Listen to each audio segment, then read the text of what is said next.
오늘 창세기 8장에서 보겠는데요.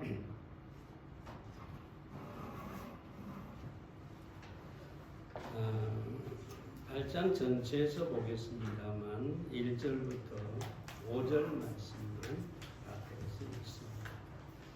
하나님이 노아와 그와 함께 방주에 있는 모든 들짐승과 육축을 권념하사 바람으로 땅 위에 불게 하심에 물이 감하였고 기쁨의 샘과 하늘의 창이 막히고 하늘에서 비가 그침에 물이 땅에서 물러가고 점점 물러가서 150일 후에 감하고 7월 곧 그달 17일에 방주가 아라랏산에 머물렀으며 물이 점점 감하여 4월 곧 그달 1일에 산들의 봉우리가 보였더라.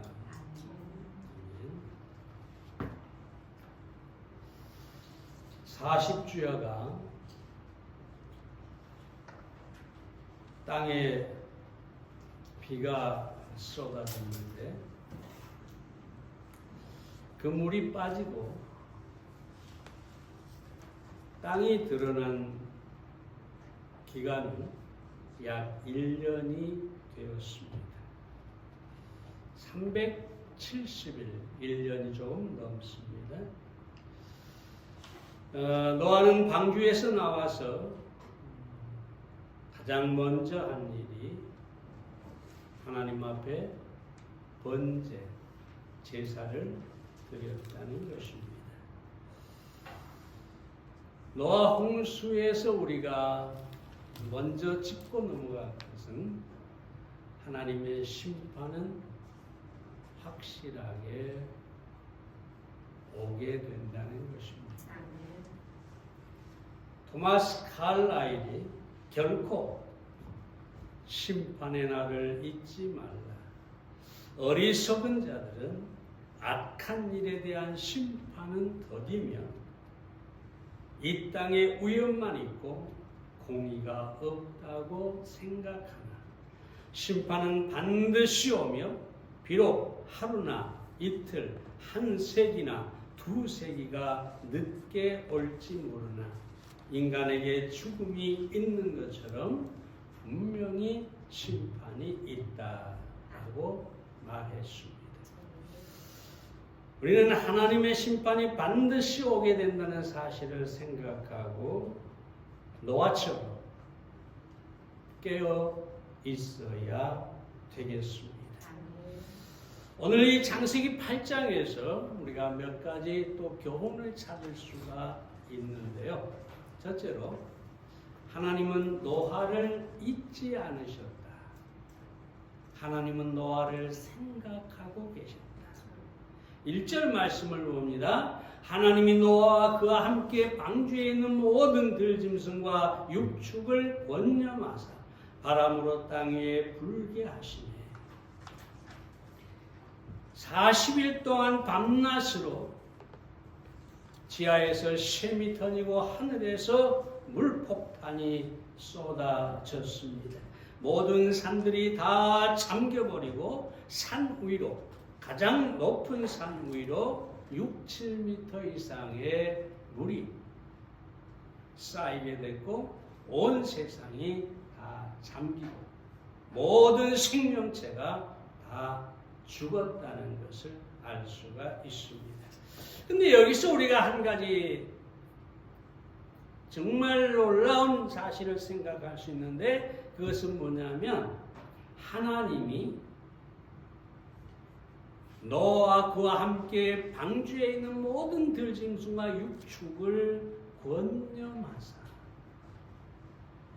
여기서 권념이라는 말은 무슨 말이냐? 히브리어로 차카르라는 말인데 기억하다, 생각하다 그런 뜻입니다. 이 말은 하나님께서 홍수를 내리고 노아와 그 가족과 모든 동물들을 잊고 계시다가 갑자기 다시 생각했다라는 말이 아닙니다. 홍수가 시작될 때부터 마지막까지 하나님의 생각 속에 노아가 있었다. 그리고 그 노아를 위하여 하나님께서 바람을 불게 하시고 물이 빠지게 하시고 이 엄청난 역사를 홍수를 내린 것처럼 홍수를 거두는 것도 하나님께서 하신 엄청난 기적입니다. 근데 이것을 왜 하셨느냐? 노아를 번영하세요. 노아를 생각하시고 노아와 그의 가족들을 생각하시고 이 엄청난 역사를 하셨다는 것입니다. 여러분, 이 노아가 하나님의 생각 속에 있었다는 것, 노아가 방주에 있는 것도 대단하지만 그 방주에 있는 노아를 하나님이 계속해서 그 생각 속에 두고 있었다는 것. 여러분, 이것은 엄청난 은혜고 축복입니다.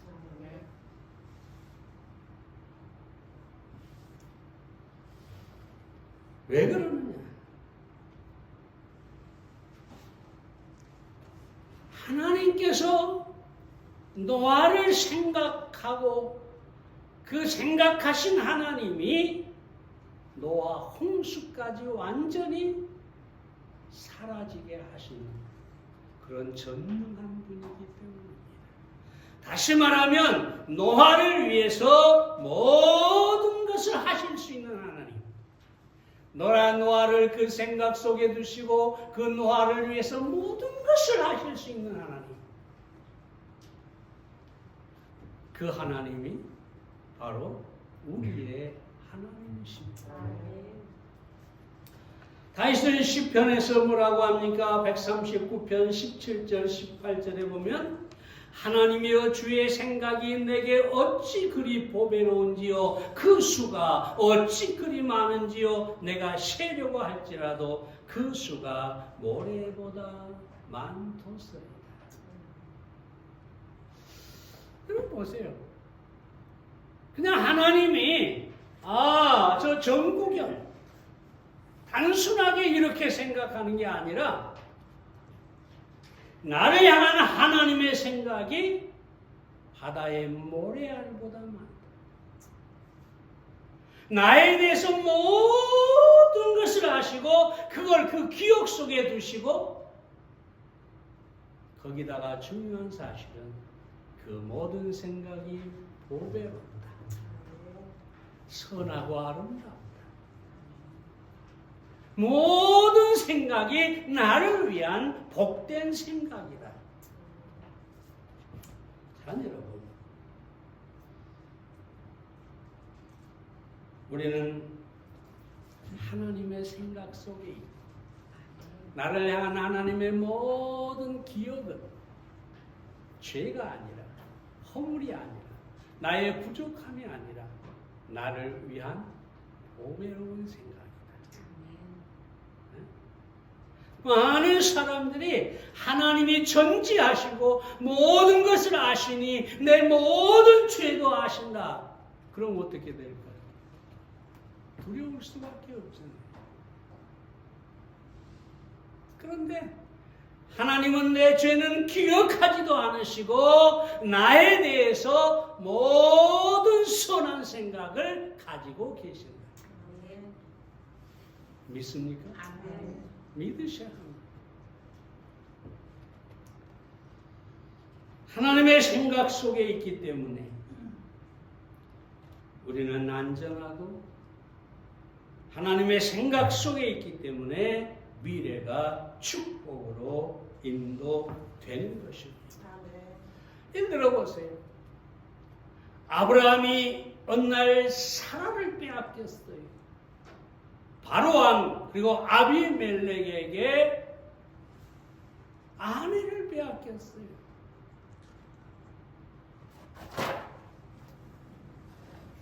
얼마나 절망스러운 상황입니다. 근데 아브라함이 걱정할 필요가 없었던 것은 뭐냐? 하나님의 생각 속에 아브라함이 있었고 사라가 있었고, 그래서 그 밤에 하나님께서 바로를 만나고 아비멜렉을 만나시는 거죠. 네? 왜? 하나님의 생각 속에 아브라함이 있고 사라가 있기 때문에. 요셉이 애굽으로 팔려가고 노예가 되고 그리고 거기에서 또 죄수로 모함받아 감옥에 갇히고 얼마나 비참한 상황입니까? 그런데 하나님의 생각 속에 누가요? 요셉이 있었어요. 그래서 그 노예 시간 동안도 죄수로 살 때도 하나님께서 함께 하시고 형통케 하시고 술 관원장을 보내시고 바로에게 꿈을 꾸게 하시고 애굽의 총리가 되게 하셨어요. 왜요? 하나님의 생각 속에 항상 누가 있다고요? 요셉이. 여러분 성경 보면 사사기에 입다라는 사람이 있어요. 첩의 아들이에요. 첩의 아들. 그래서 아버지가 죽자 모든 자식들이 번처의 자식들이 이 첩의 아들 입다를 한 푼도 없이 완전히 거지가 되게 해서 어디로 쫓아냈느냐? 광야로 쫓아냈어요. 여러분 광야는 어떤 곳입니까? 먹을 것도 없고 글자 그대로 광야, 절망뿐인 곳이죠. 아무것도 없는 곳이잖아요. 근데 하나님은 그 광야에 있는 입다를 기억하시고 생각하셨어요. 여러분 광야에서 어떻게 부자가 되겠어요? 광야에서 어떻게 힘이 있겠어요? 절망적인 곳이죠.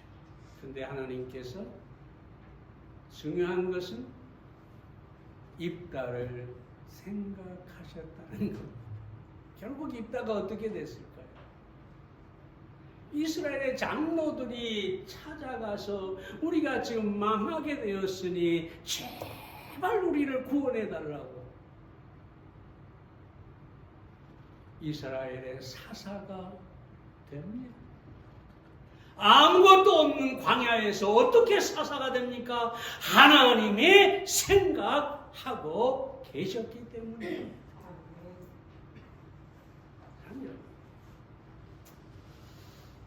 오늘 우리는 이 사실을 분명히 해야 되겠습니다.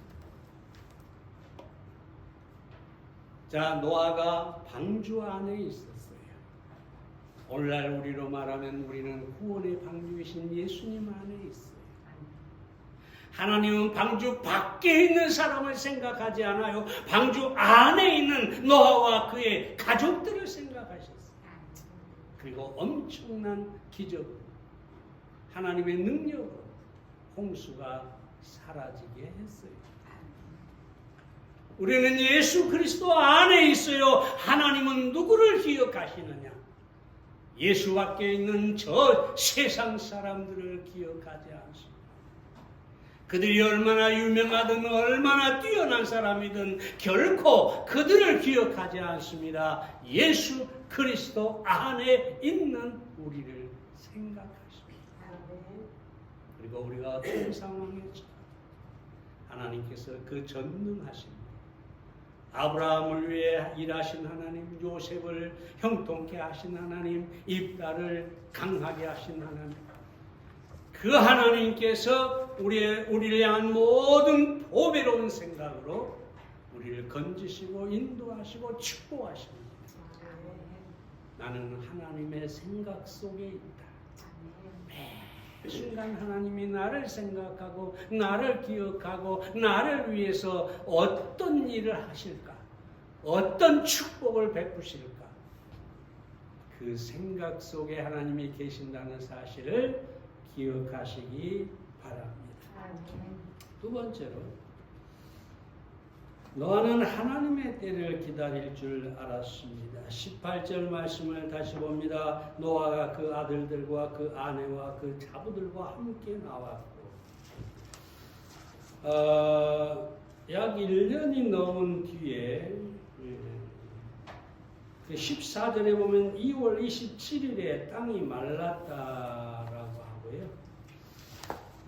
홍수가 시작된 지 370일째, 그리고 아라랏산에 방주가 머무른 그때로부터 220일째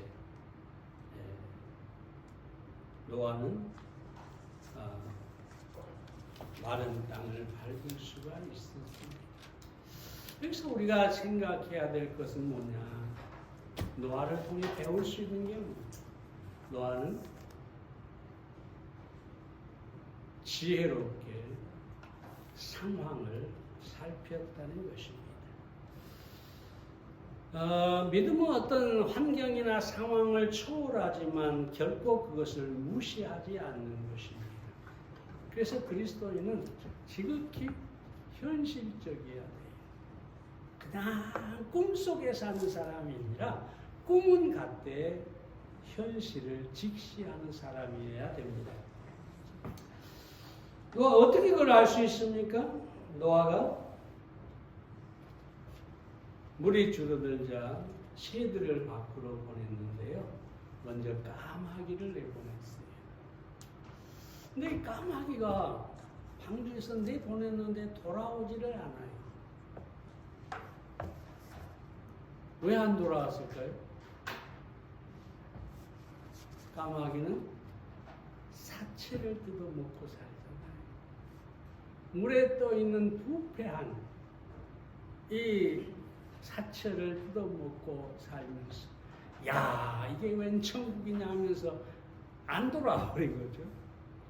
근데 비둘기를 다음에 내보냈어요. 근데 이 비둘기가 돌아다니더니 머물 곳이 없으니까 감람나무 잎사귀를 하나 물고 돌아왔어요. 아니요. 노아는 방주 안에서 믿음만 가지고 가만히 기다린 게 아니라 현실을 주의 깊게 살피면서 아주 지혜롭게 까마귀와 비둘기를 내보내서 그 상황을 살핀 것을 우리가 보게 됩니다. 느헤미야 2장 11절에 보면은 11절부터 있는 말씀에 보면 느헤미야가 예루살렘으로 돌아왔습니다. 근데 느헤미야는 하나님 당신 다 알아서 해주십시오 하고 가만히 앉아 있는 것이 아니라 그날 밤에 밖으로 나갔습니다. 그리고 예루살렘 성벽 허물어진 것들을 일일이 돌아보면서 어떻게 성벽을 건축해야 되겠구나. 그 상황을 자세하게 판단하고 있어요. 다시 말씀드리지만 믿음이라는 것은 가만히 앉아서 아무것도 하지 않고 하나님이 다 해주기를 바라는 게 아니라 하나님께 맡기는 믿음을 가지면서 현재 내 생활 속에서 지혜롭게 행해야 된다는 것입니다. 여기서 한 가지만 더 말씀을 드리겠습니다. 여러분, 까마귀와 비둘기인데 까마귀는 이전에 말씀드린 것처럼 사체를, 죽은 시체를 뜯어먹고 살아요. 여러분, 고속도로에 보면 가끔 이 짐승이 차에 치여 죽어 있으면 거기에 반드시 까마귀가 있어요. 왜냐하면 죽은 시체를 먹고 사니까. 근데 비둘기는 그렇지 않죠? 비둘기는 죽은 시체를 먹지 않아요. 여기서 여러분에게 말씀을 드리고 싶은 것은 뭐냐면 우리는 그리스도인입니다. 세상 사람들은 세상의 쾌락과 모든 욕심을 따라 행하면서 까마귀처럼 살아갑니다. 근데 우리는 비둘기처럼 살아야 합니다. 정결하고 거룩하고.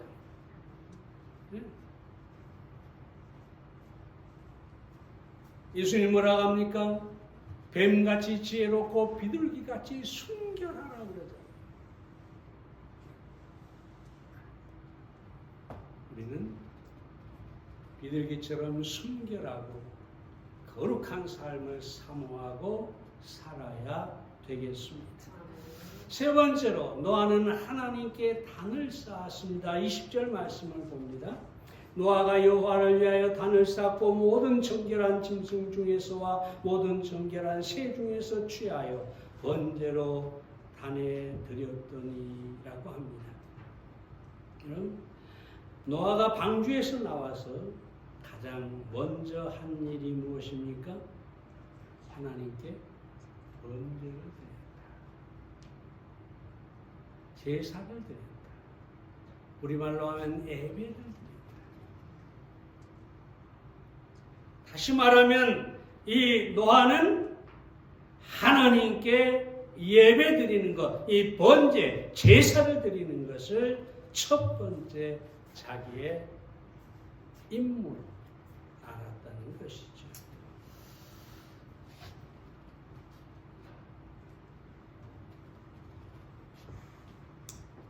우리가 알아야 할 사실이 세상의 다른 어떤 것보다 하나님께 대한 예배가 우선이어야 된다. 노아가 방주에서 나오자마자 뭐 집을 짓고 뭐 곡식을 구하고 뭐 온갖 그런 일을 행한 게 아니잖아요. 가장 먼저 한 일이 예배를 드리는 것입니다.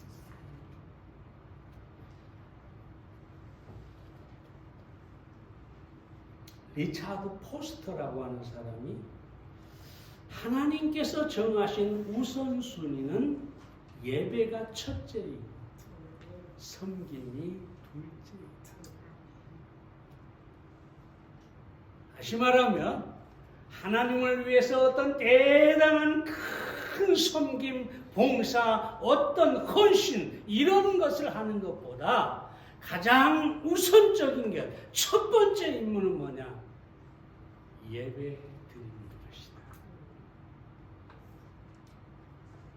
예배는 물론 교회 와서 드리는 것도 예배지만 여러분의 개인적인 삶 속에서 하나님을 높이는 것, 바로 그것이 예배가 되는 것입니다. 뿐만 아니라 노아가 이 번제를 드린 것은 구원의 은혜에 대한 감사였다는 것입니다. 노아는 이 방주를 통해서 홍수에서 구원받은 것이 전적인 하나님의 은혜라는 사실을 알았습니다. 은혜를 입은 사람, 은혜를 아는 사람의 특징은 뭐냐? 감사하는 것입니다. 아무리 내가 은혜를 입었다, 은혜가 크다 말한다 할지라도 감사를 드리지 못하면 그것은 잘못된 것이죠. 진정한 은혜가 아니죠. 교부 암브로스가 이렇게 얘기합니다. 은혜에 감사하는 것보다 더 급한 의무는 없다. 그러니까 하나님의 은혜를 입었으면 아주 급하게, 아주 빨리 감사를 표현해야 된다. 감사로 예배를 드려야 된다라는 것입니다. 여러분 잘 알지만 요한복음 12장에 보면 마리아가 나오죠. 예수님께서 그 마리아의 집에 가셨는데 거기에 보면 나사로도 거기 있더라. 나사로는 어떤 사람입니까? 11장에 보면 죽었습니다. 예수님께서 오셔서 그 죽은 나사로를 나사로야 나오너라 해서 살리셨어요. 그럼 마르다와 마리아에게 얼마나 놀라운 은혜고 기쁨이고 감격이었겠어요. 그저 의지하던 오라비가 죽어버렸어요. 근데 예수님께서 오셔서 그 죽은 오라비를 살려내셨어요. 엄청난 은혜죠. 그래서 12장에 와가지고 예수님께서 다시 오셨을 때 마리아가